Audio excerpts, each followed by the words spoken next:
Hello and welcome to this module for educational psychology. Within this module, we'll be taking a look at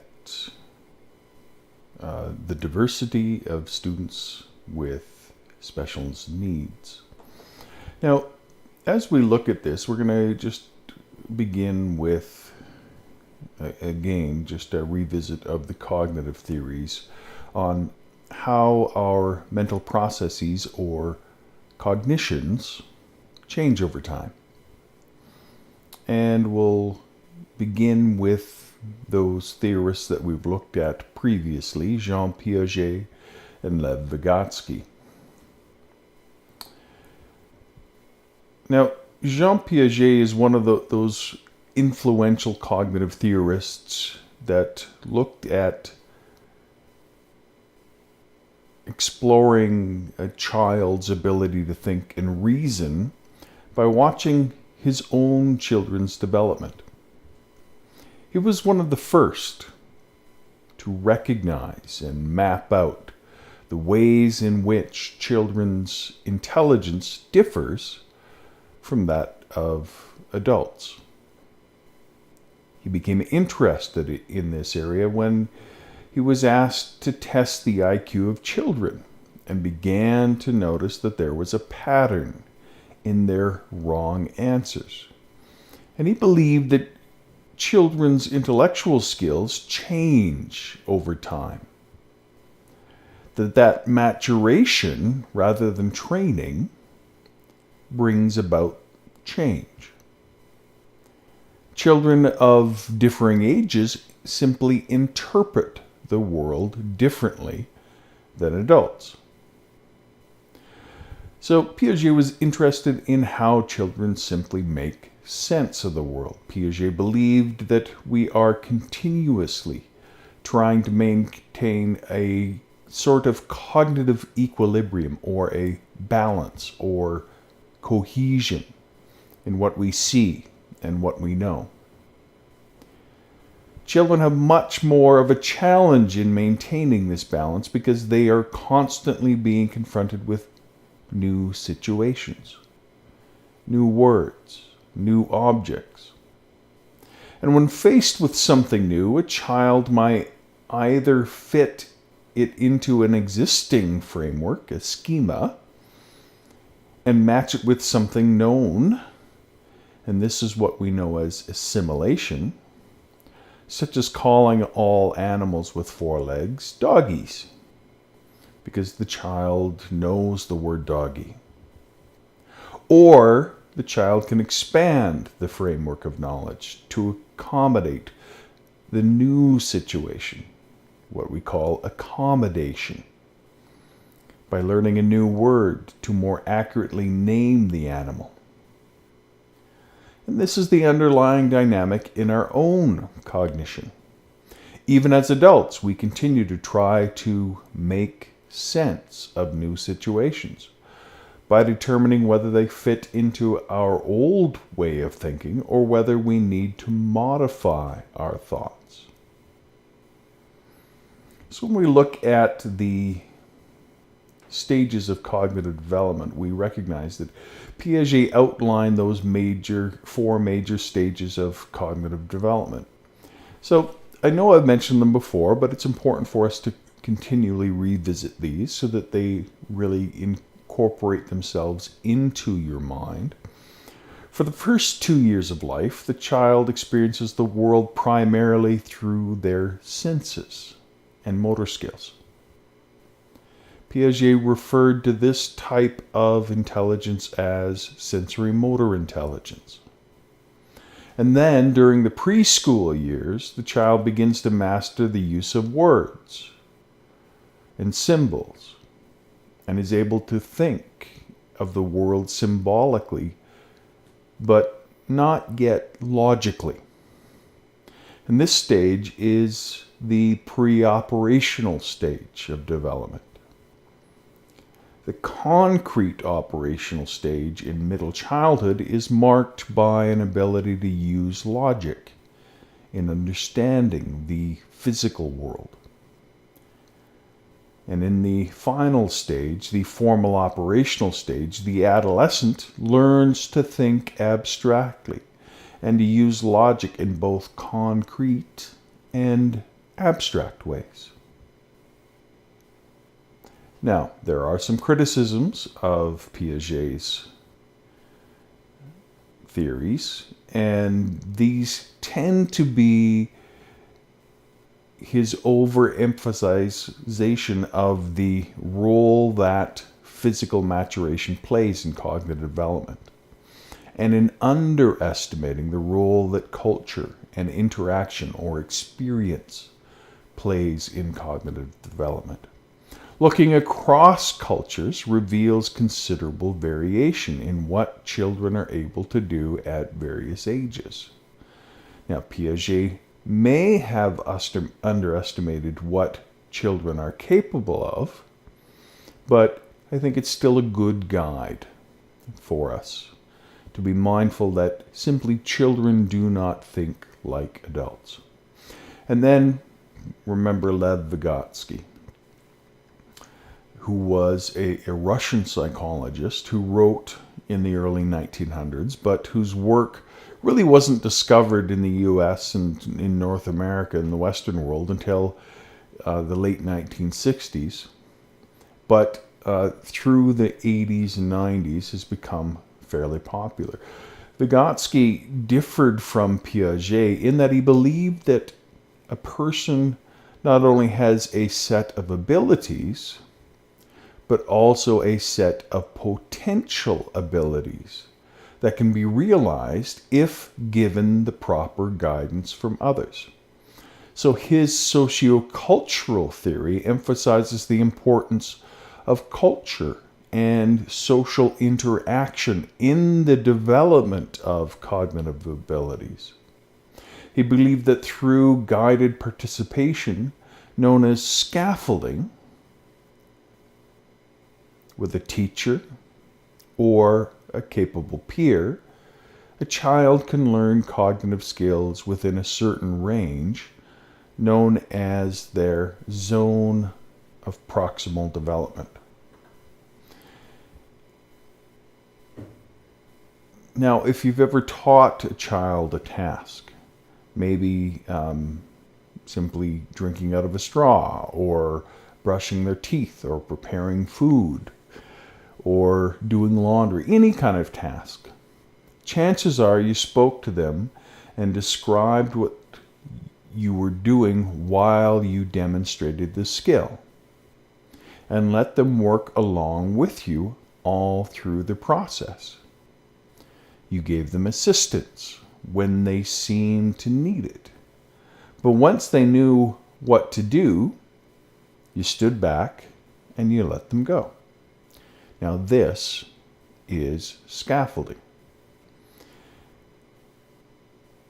And you can see it in cultures all around the world. This approach to teaching has also been adopted in education all around the world. Rather than assessing students on what they are doing, they should be understood in terms of what they are capable of doing with the proper guidance. And so you can see why Vygotsky is really appreciated by educators around the world. He is bringing to light that education is a process that is continual and ongoing, and where you need to take into account that zone of proximal development. And then bringing it all together again. As I've mentioned before, it's important to think in terms of systems theories. And Urie Bronfenbrenner does this as well as anyone in education. Urie Bronfenbrenner provides a model of human development that addresses its many influences. Bronfenbrenner recognizes that human interaction is influenced by larger social forces. and that an understanding of these forces is essential for understanding an individual. The individual is impacted by microsystems, such as parents or siblings, those who have direct, significant contact with the child. The input of those is modified by the cognitive and biological state of the individual as well. And these influence the person's actions, which in turn influence systems operating on him or her.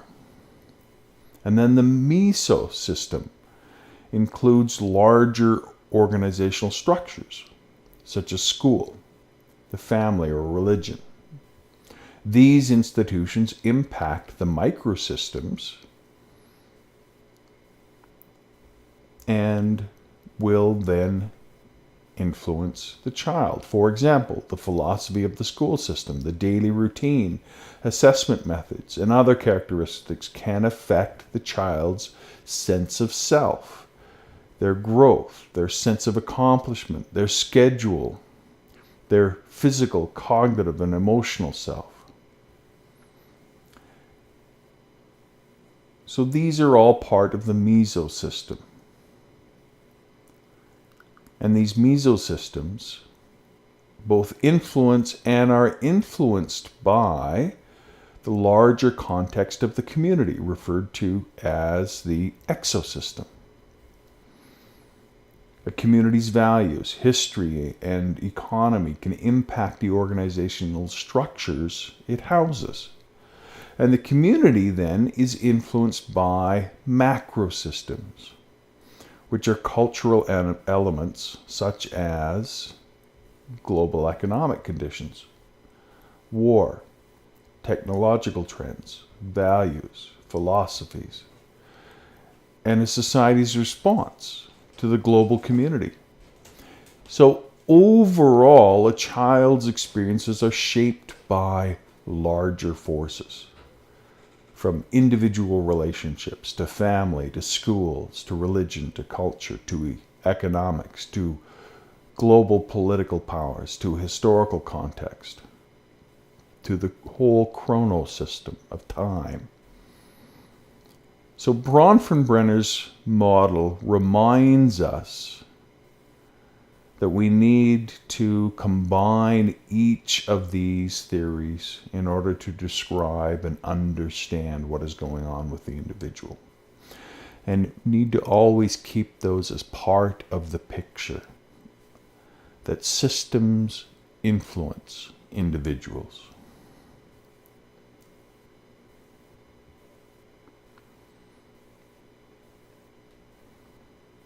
Now, I want to talk about disabilities and just explore that a little bit. A child named Helen Keller lost her sight and hearing as a result of illness at a very early age. Now, in spite of this misfortune, though, Helen devised a language of gestural signs for communicating with a tutor, and was soon also using Braille to study both French and Latin.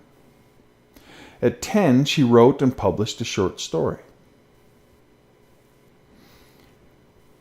Helen faced substantial chronic skepticism about her capacities. And some prominent educators accused her of plagiarizing others' writings and merely parroting other ideas without understanding them. Eventually, people began to realize that Helen was capable and that she was able to contribute.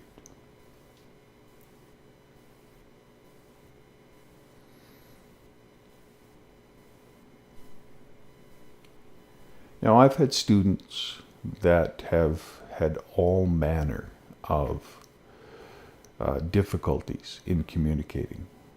I can think of students that I've had that have been such a joy to work with. I've had a student, for example, that at an early age started to lose the ability to tie her shoes. And then as time went on, she lost the ability to do up the buttons on her jacket. And as time went on, she found it difficult to run or walk. And as time went on, she lost the ability of all muscles. And so all she could do was move one finger.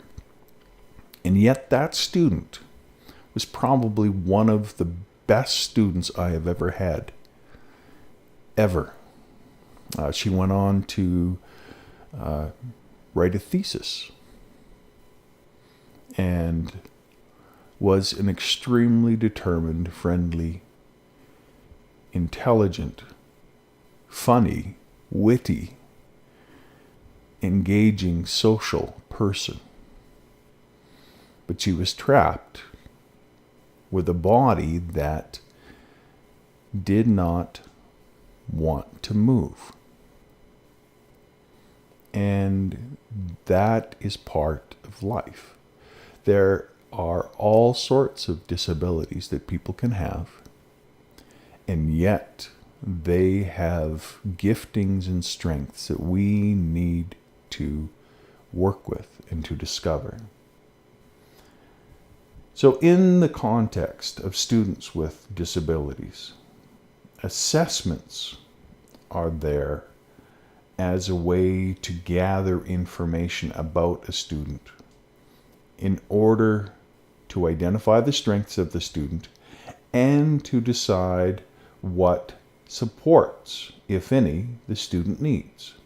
Okay, we don't do assessments just for curiosity's sake. We do them only when there is a need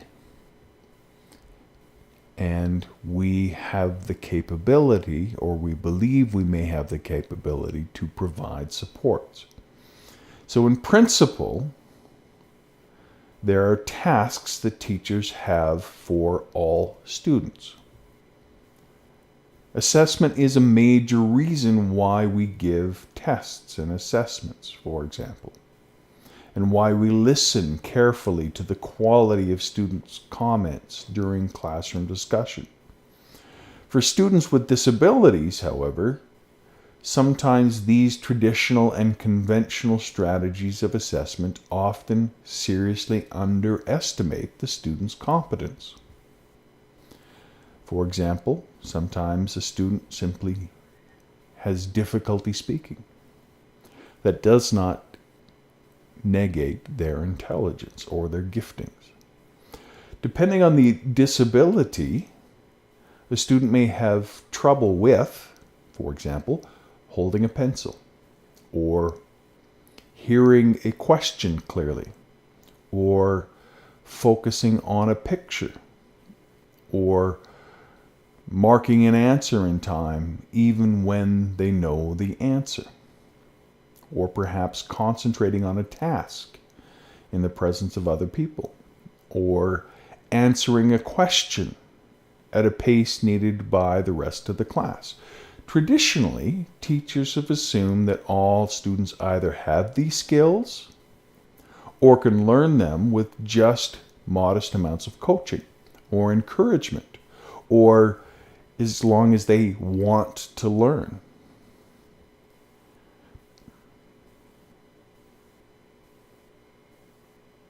But sometimes that's not enough.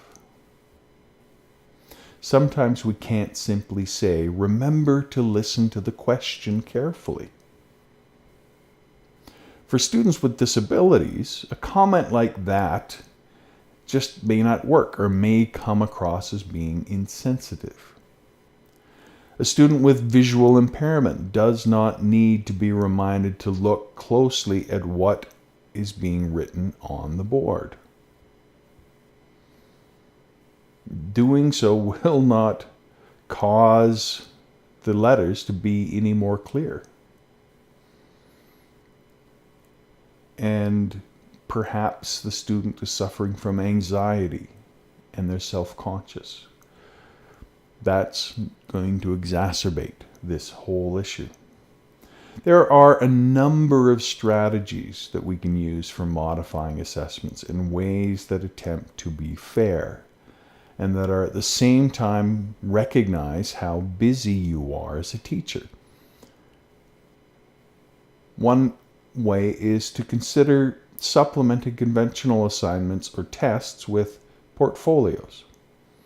So having a collection of the student's work that demonstrates a student's development over time, and which usually includes some sort of reflective or evaluative comments from the student, the teacher, or from both. Having a collaborative, communicative effort is always helpful there. Another way is to devise a system for observing the student regularly, even if it's just brief observation, and informally recording some notes about these observations. Remember, it's important to document what you're doing in order to confirm for yourself and for others that you are being professional in your teaching. Another strategy might be to recruit the help from teachers' assistants, from classroom helpers, who sometimes are present to help with a student with a disability. For example, the assistant can conduct a brief test or an activity and then report the results to you so that you can help within the assessment process. Now, if you reflect on these strategies, you're going to realize that you're going to have to struggle with fairness. If a student with a disability demonstrates competence one way, but other students demonstrate another way, you need to be mindful that there is no magic, ideal one way of doing something. And so there needs to be some flexibility in there. And that is part of the challenge of teaching, of giving a fair evaluation, but recognizing that it's within the zone of development of that child. Now, there has been legislation that is put into place, and the general principle behind the legislation that comes into different regions follows this principle of least restrictive environment. And this is defined as the combination of settings that involve the student with regular classrooms and school programs as much as possible. The precise combination is determined by the circumstances of a particular school and of a student. So having a learning team that can support the student is valuable, and so you're not there alone as a teacher.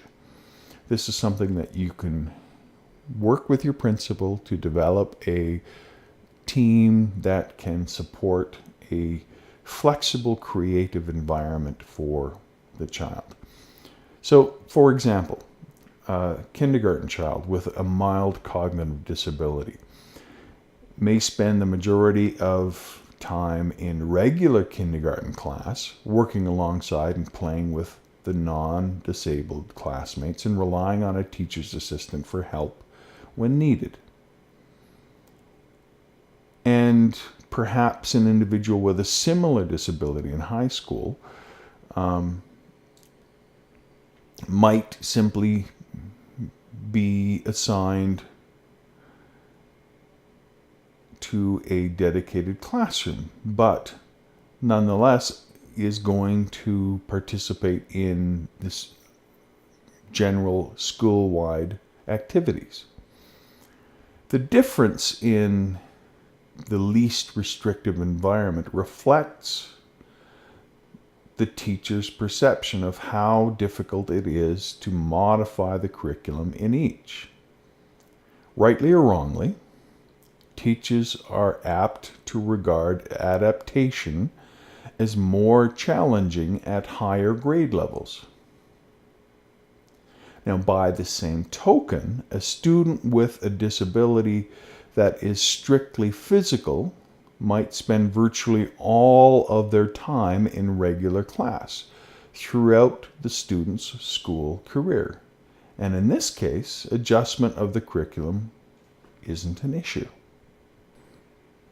Now, I want to talk a little bit about the individual education plan, because that's a standard part of being a teacher and working with other professional staff within this team is to develop an individual education plan for a student with a disability. And the plan is created by a team of individuals who know the student's strengths and their needs. And at a minimum, it includes at least one, ideally more, of the classroom teachers, a resource or special education teacher, and the student's parents or guardians, ideally, if they're willing to participate in this. And sometimes, too, the team includes an administrator like a vice principal or some other professionals from outside of the school, like a psychologist, depending upon the nature of the child's ability.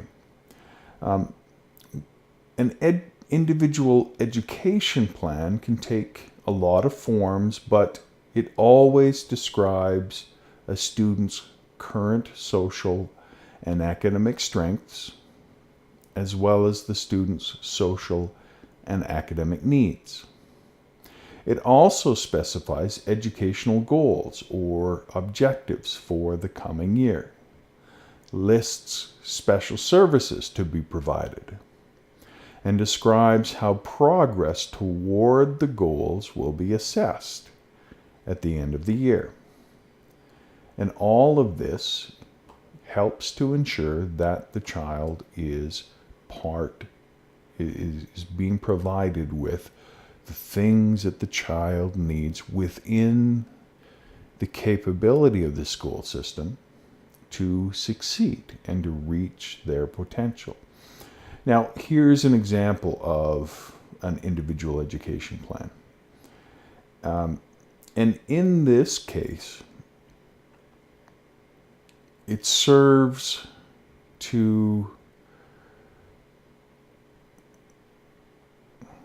transition the child from one level of development to the next. It identifies the support team, what is required by the support team, and what are the goals that are there, and who is participating in this, who is signing off on this. And while it seems very basic, it does hold the education system accountable. And it is important that you make a definite, clear plan for the student, and that you put the plan into writing. Documentation is important. Now, this, of course, doesn't prevent you from taking advantage of unexpected or spontaneous classroom events, but it holds you and the administrators and the people that have the resources to help this child accountable.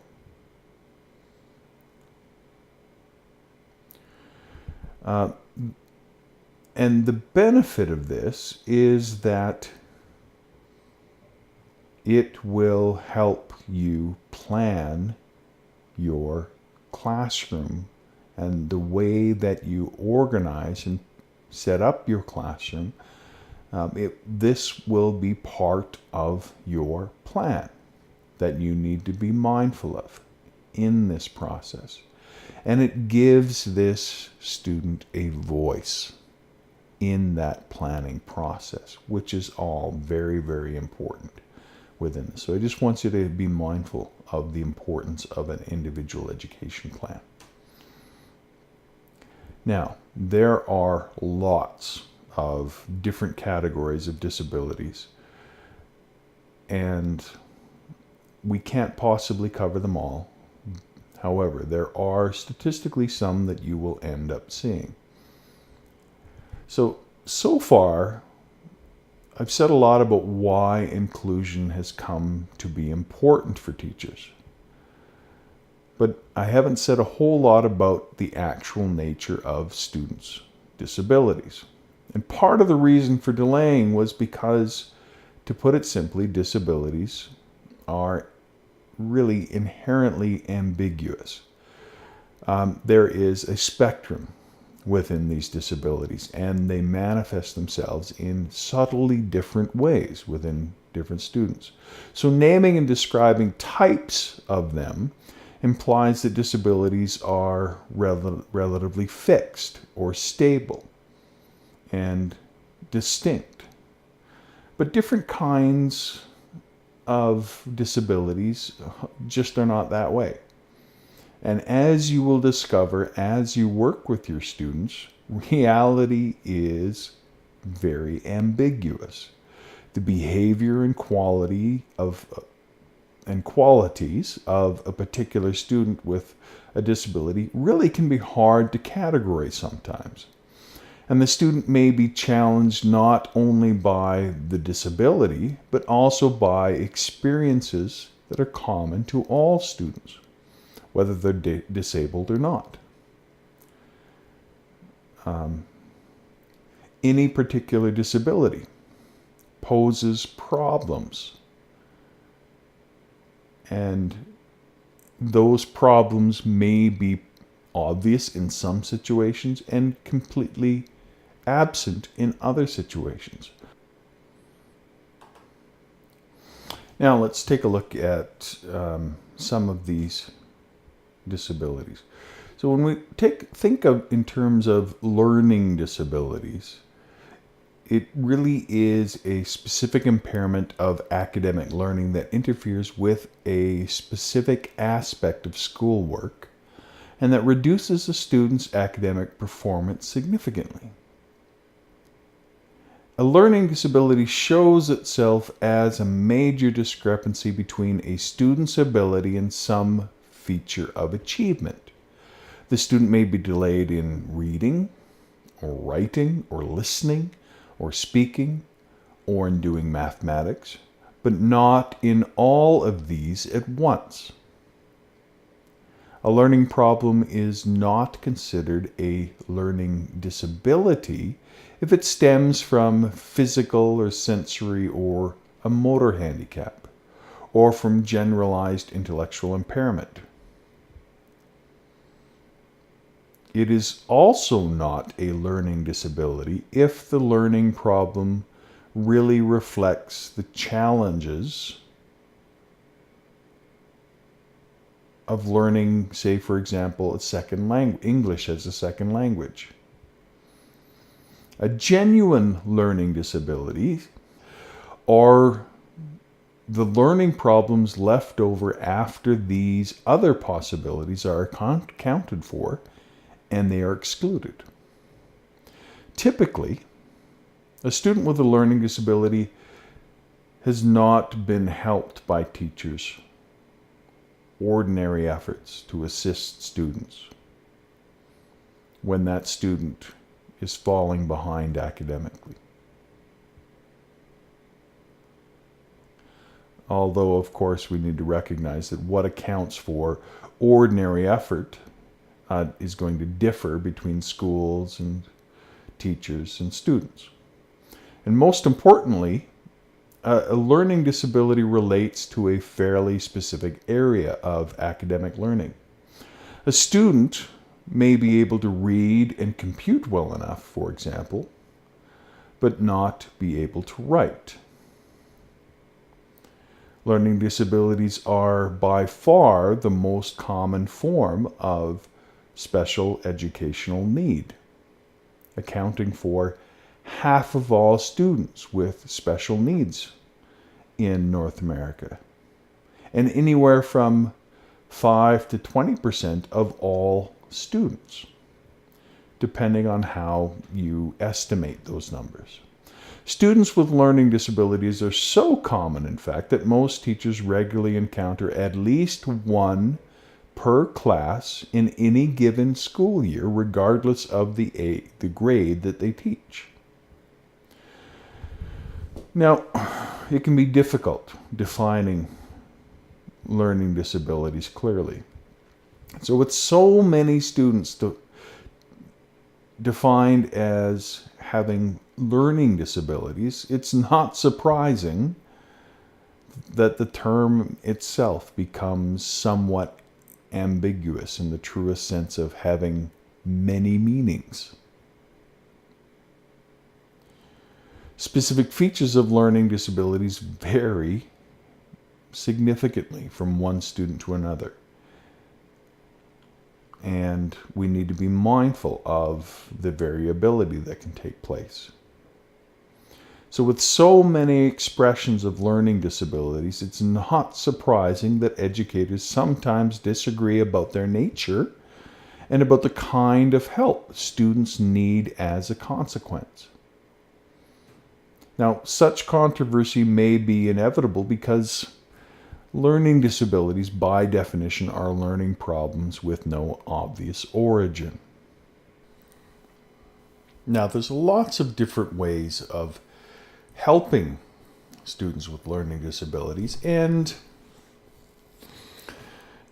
so that's why it's important to be mindful of the different ways that you are framing and understanding learning, and that will help you to understand the learning difficulty and how you can formulate a strategy for helping the learning disability. Now let's look at this student's homework on the slide. We have homework about two-digit addition, and the directions are add the following numbers. And in so doing, you just look and take a moment to kind of walk through each of these addition problems and recognize what is happening here. Now, 3 of the 6 problems are done correctly, even though the student seems to use an incorrect strategy in order to complete all 6 problems. Now, there's lots of different ways that we can frame the learning problem that's going on here with this student. We can think of this in terms of a behaviorist issue. And one approach for understanding a strategy to develop an intervention for this student would be from behaviorist theory. So this student may persist with the single-digit strategy because it has been reinforced a lot in the past. Maybe the student was rewarded so much for adding single-digit numbers, for example, 3 plus 5 and 7 plus 8, etc. And they've been rewarded so much for that strategy correctly that it has generalized, that the student has generalized this skill to two-digit problems. So in fact, they've overgeneralized that skill. And this explanation is plausible because the student would still get many of the two-digit problems right, as you can see. Now, in behaviorist terms, the student's incorrect strategy would still be reinforced by what is known in behaviorist circles as a partial schedule of reinforcement. That is, she gets some of these answers right, and so it takes a long time for the student to extinguish this incorrect strategy. So from the point of view of behaviorism, changing the student's behavior is tricky, since the desired behavior rarely happens and therefore cannot be reinforced very often.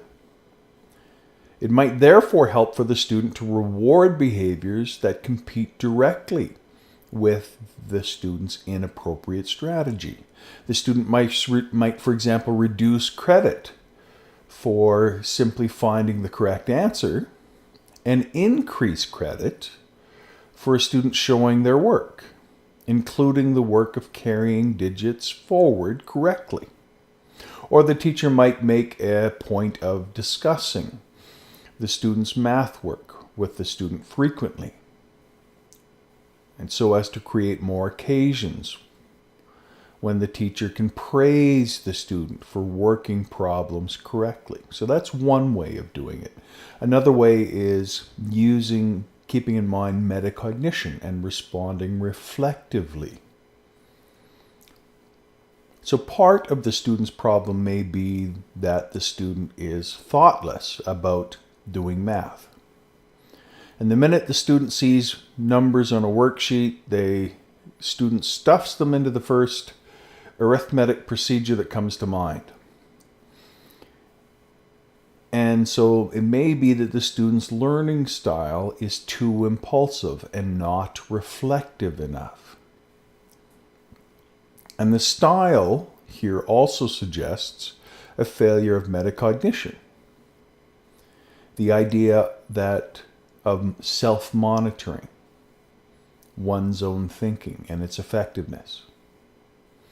And as a solution, the teacher could encourage the student to think out loud when it completes two-digit problems. Literally get the student to talk their way through each problem. And if participating in these conversations was too impractical because the teacher was too busy, then the teacher could recruit a skilled classmate to take the teacher's place from time to time.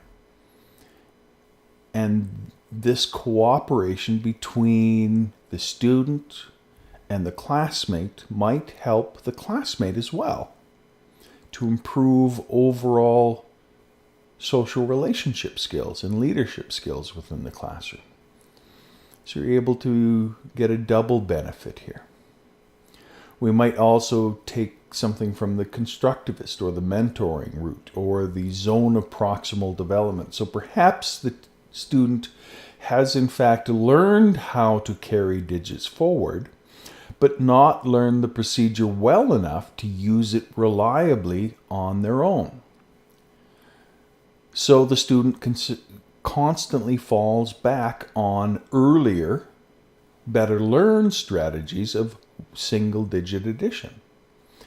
And in that case,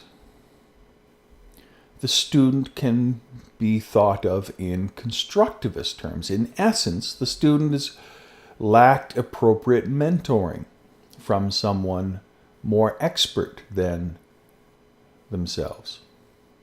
Someone who can create a zone of proximal development, to use Vygotsky's term, in which the student can display and consolidate their skills more successfully. Perhaps the student needs mentoring or assisted coaching more than independent practice. And so the teacher can arrange some of this in much the same way that the teacher encourages the student to be reflective, either by working with the student themselves or by arranging for a classmate or a parent volunteer to do so. In this case, however, whoever serves as mentor should not only listen, but also actively offer the student help. The help has to be just enough to ensure that the student completes two-digit problems correctly. Neither more nor less.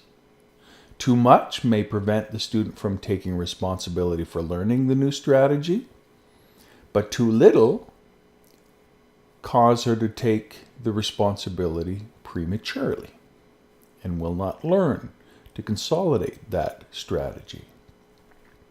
So there's lots of different approaches that can be taken for learning disability. So it's not something that you need to be discouraged by. But there are other disabilities beyond learning disabilities. One of those is attention deficit hyperactivity disorder, ADHD. And that is a problem with sustaining attention and controlling impulses. As students, almost all of us have these problems from one time to another. But a student with ADHD shows them much more frequently than usual, and often it's across the spectrum from home to school. And in the classroom, the student with ADHD may fidget and squirm a lot, or have trouble remaining seated, or continually get distracted and off task, or have trouble waiting for a turn, or blurting out answers and comments. The student may shift continually from one activity to another, or have trouble playing quietly, or talk excessively without listening to others. Or the student may misplace things and seem generally disorganized, or be inclined to try risky activities without enough thought to the consequences. Now, although the list of problems is obviously quite extensive, keep in mind that they're not going to display all of these things. It's just that over time, the student with ADHD is likely to do several of them chronically and repeatedly, and in more than one setting. And in the classroom, these kinds of behaviors can have the effect of annoying classmates and teachers. Now, there's a difference between being a high activity person and being an person with ADHD. It's important to remember that classrooms are places that make heavy demands on not showing ADHD-like behaviors. Students are often supposed to sit for long periods of time, avoid interrupting others, finish tasks after beginning them, and keep their minds and materials organized. Ironically, therefore, classroom life may sometimes aggravate ADHD without the teacher intending for it to do so. A student with only mild or occasional tendency to be restless may fit in well outdoors playing soccer at recess, but feel unusually restless indoors during class.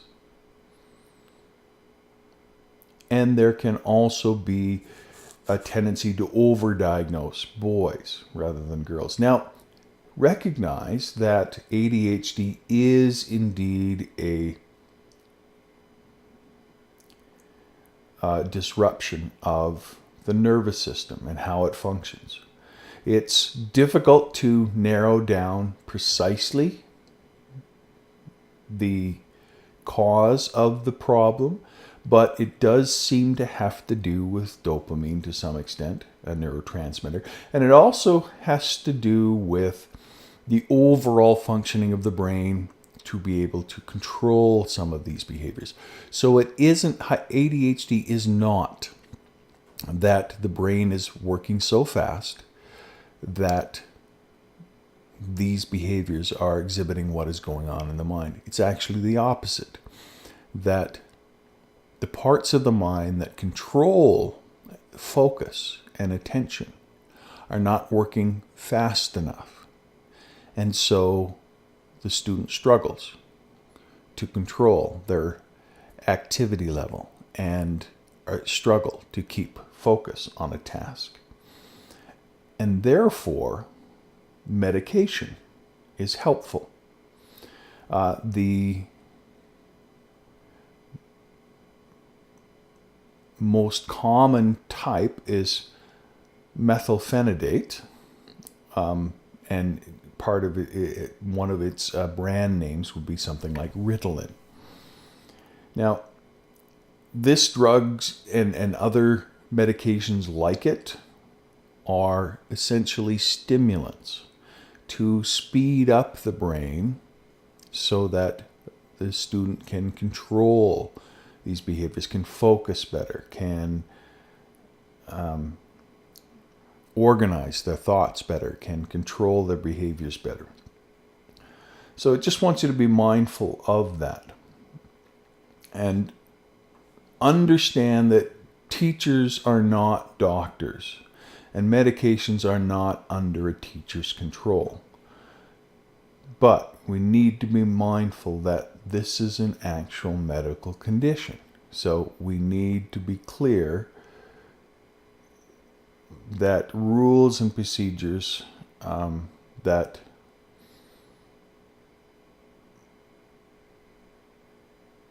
help the student and are imposed fairly are what the student needs. Now, other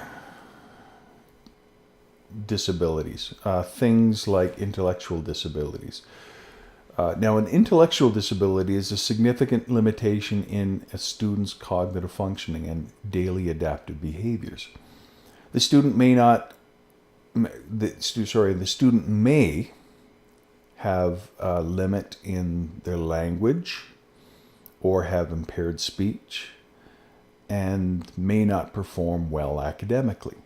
Now, compared to students with learning disabilities that we discussed earlier, students with intellectual disabilities have impairments to learning that have a much broader spectrum than students with learning disabilities. Their score is generally lower on standardized tests of intelligence. Everyday tasks that most people take for granted, like getting dressed or eating a meal, may be possible, but they may take more time and more effort than usual. And sometimes there's health and safety concerns, like knowing whether the student will be able to cross the street safely.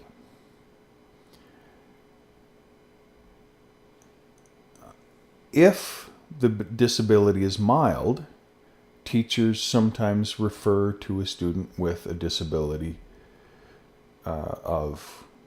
with an intellectual disability simply being a slow learner, particularly if the student has no formal special supports for the disability, such as a teacher's assistant specifically hired to assist the student.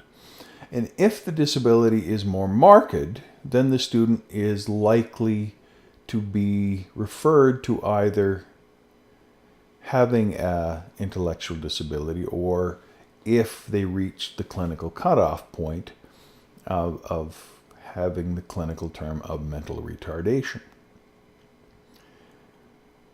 Now, there are different levels of support for individuals with intellectual disabilities. Intellectual disabilities happen in different degrees and amounts, though most often they are relatively mild. Traditionally, the intensity or the amount of this disability was defined by scores on a standardized test of scholastic aptitude, what we would call an IQ test. Normally, a score below 70 on a test like an intelligence test, where 100 is the mean, would indicate a cognitive disability. But because of the insensitivity of such tests to individuals' daily social functioning, there are trends toward finding ways that we can support these individuals and keep them within the classroom. Now, as a classroom teacher, the intellectual disabilities that you are most likely to see are the ones requiring the least support in your classroom. A student requiring only intermittent support may require special help with some learning activities or classroom routines, but not others. The student might need help with reading or putting on winter clothes, for example, but primarily on occasion when there is pressure to do so, these things relatively quickly. If the student is given time, they can tend to do these tasks by themselves. Students requiring somewhat more support are likely to spend somewhat less time in the general classroom and more time receiving special help from other professionals, such as special education teachers or speech and language specialists or other professionals. Now, there are specific techniques that can help in teaching students with mild or moderate intellectual disabilities, but most can be summarized into three more general strategies. The first is to give more time and practice than usual. The second is to embed activities into the context of daily life or functioning whenever possible. And the third is to include the child both in social and in academic activities rather than just one or the other. So we'll look at each of these very briefly.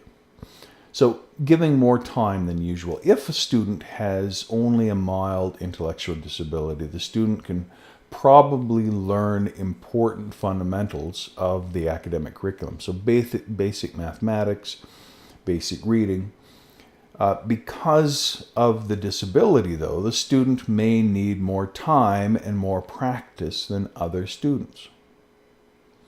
And so it's simply an issue of patience, that you are setting doable tasks for the student, but recognizing that the goals are farther in the distance than they would be for other students.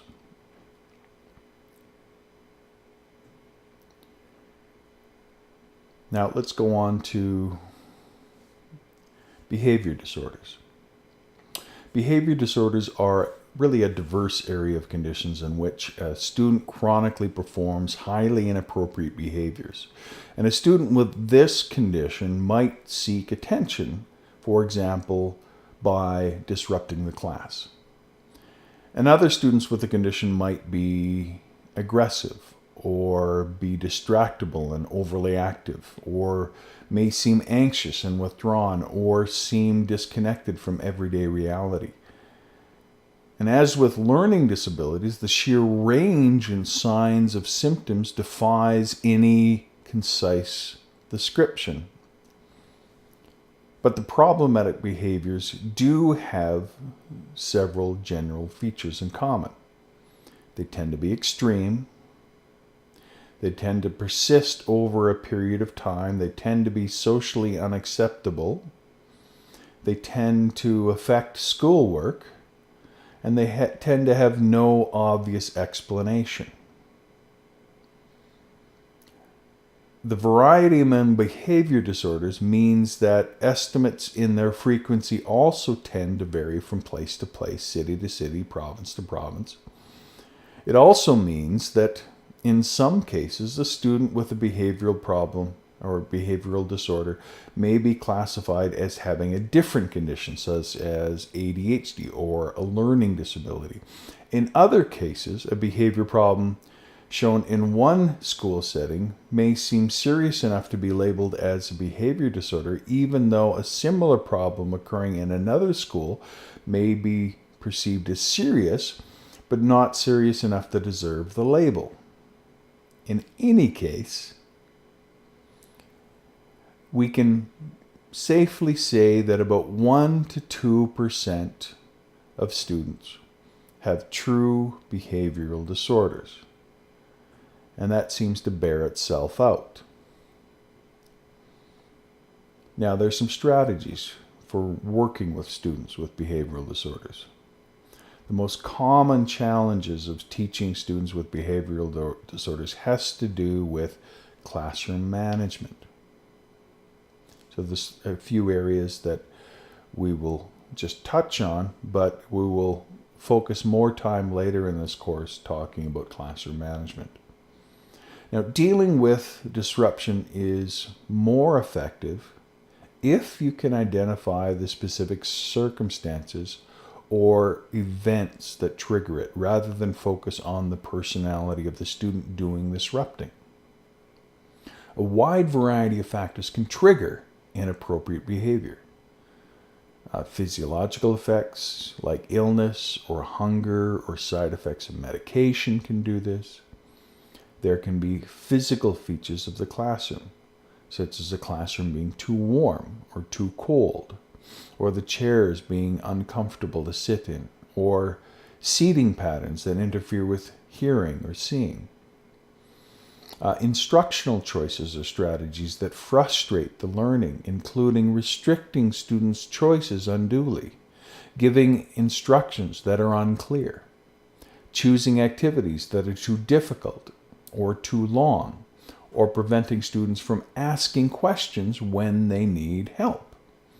By identifying the specific variables often associated with disruptive behaviors, it is easier to devise ways to prevent behaviors, either by avoiding the triggers, if this is possible, or by teaching the student alternative but quite specific ways of responding to the triggering circumstances. One thing I want you to keep in mind is this.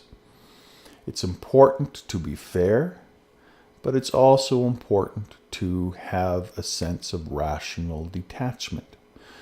Oftentimes, behavioral disorders can create a kind of a hook in the emotions of the teacher.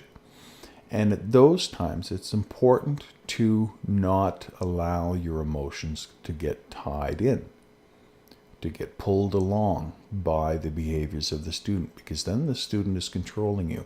At that point, being calm and rational and in a way detached is a much better strategy for handling the situation and for your own sanity within that situation. Now, let's go on and talk a little bit about physical disabilities and sensory impairments. A few students have serious physical, medical, or sensory challenges that interferes with their learning.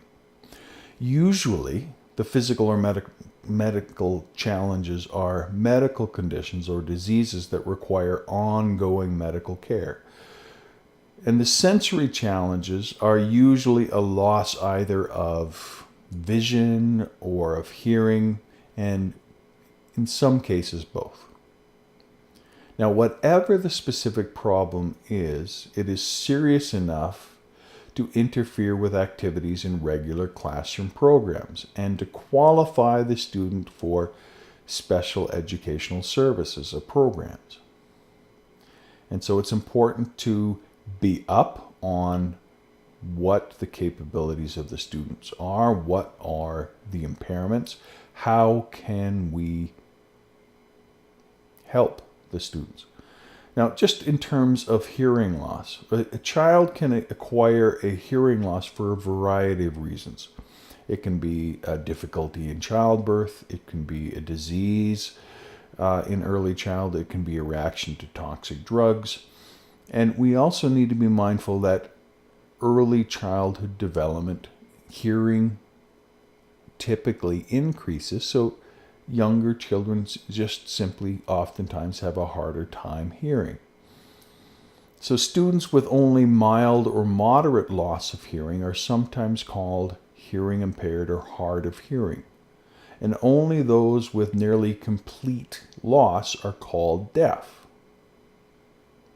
Now, as with other sorts of disabilities, the milder the hearing loss, the more likely you are to encounter the student in the classroom, at least for part of the day.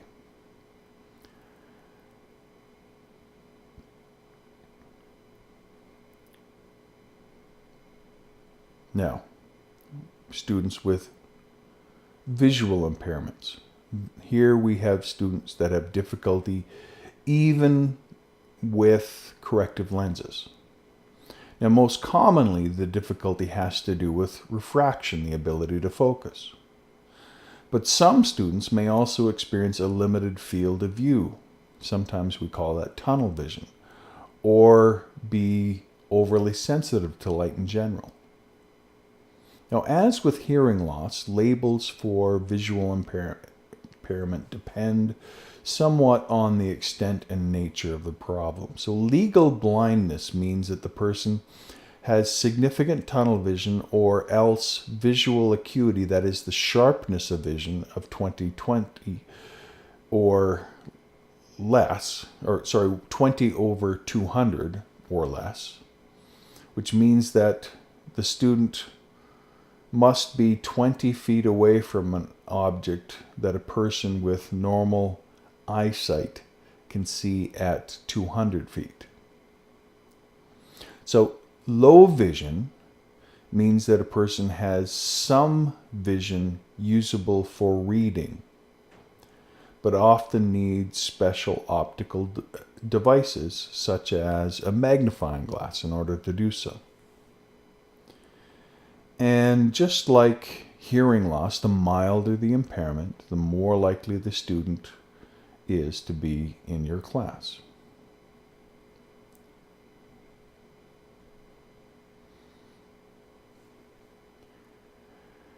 Now, the thing I want to leave you with is this, that it's important to include students with special needs in your class. It's enriching to the experience of your class. Including students with disabilities in regular classrooms is valuable for everyone concerned. The students with disabilities themselves tend to experience a richer environmental educational environment, and this is both socially and academically. And just like all education, diversity makes for a richer environment. Diversity is a strength.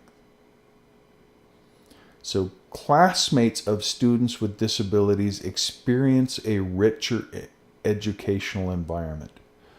They potentially meet a wider range of classmates and see a wider range of educational purposes in operation. Teachers also benefit, and their programs tend to be much more flexible and much more creative as the teacher learns to deal with these different disabilities. Many teaching strategies help students with disabilities precisely because they are individualized and differentiate among students' needs more than conventional whole group teaching practices. And the differentiation turns out to be a benefit for all students, regardless of their levels of skill or their readiness. Everyone, not just students with disabilities, benefits from careful planning of objectives, and attention to individual differences among students, and an establishment of a positive social atmosphere in the classroom. The more that students are able to embrace the diversity and the challenges within the classroom, the more rich of an environment there is for all the students. And that is what I want to leave you with. Special needs students are great. I'll see you next week.